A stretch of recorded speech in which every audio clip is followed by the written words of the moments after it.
नमस्कार, मी मनीषा. राजलक्ष्मी रेसिपीमध्ये तुम्हा सर्वांचे स्वागत. आपण पाहणार आहोत यम्मी डिलिशियस अशी रवा मैद्याची मालपुआची रेसिपी.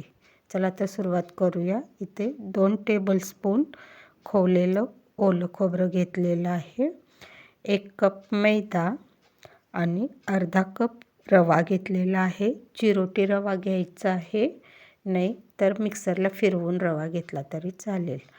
पाऊण कप साखर घेतलेली आहे आणि चिमटभर मीठ मालपुआची टेस्ट वाढवण्यासाठी घेतलेली आहे. इथं अर्धा टीस्पून वेलची पावडर आणि 1 टीस्पून बडीशेप घेतलेली आहे. साखर बारीक साखर घेतली तरी चालेल, पिठी साखर इथं वापरली तरी चालेल.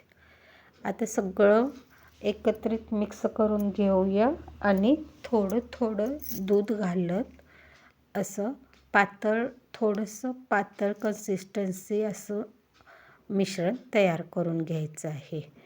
सगळ्या गुठळ्या फोडत दूध थोडं थोडं घालत एक पातळ असं मिश्रण तयार करून घ्यायचं आहे. फारही पातळ करायचं नाही आणि फारही घट्ट ठेवायचं नाही. याला 2 मिनटं चांगलं फेटून घ्यायचं आहे. यामध्ये मी आणखी थोडं दूध घालणार आहे, म्हणजे जसा रवा भिजेल तसं ते पुन्हा घट्ट होईल. पहा, कन्सिस्टन्सी अशी पाहिजे. 1-2 मिनटं याला चांगलं फेटून 10 मिनटांसाठी झाकून ठेवायचं आहे.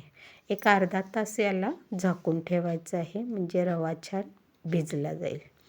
आता पॅनमध्ये तेल गरम करून घ्यायचं आहे. फारही कडकडीत तेल करायचं नाही. तेल चांगलं गरम झाल्यानंतर यामध्ये 1 पळी मालपुआ सोडून घ्यायचा आहे आणि वरून तेल उडवत याला चांगला खरपूस असा तळून घ्यायचा आहे. असे सगळे मालपुए मी तळून घेणार आहे.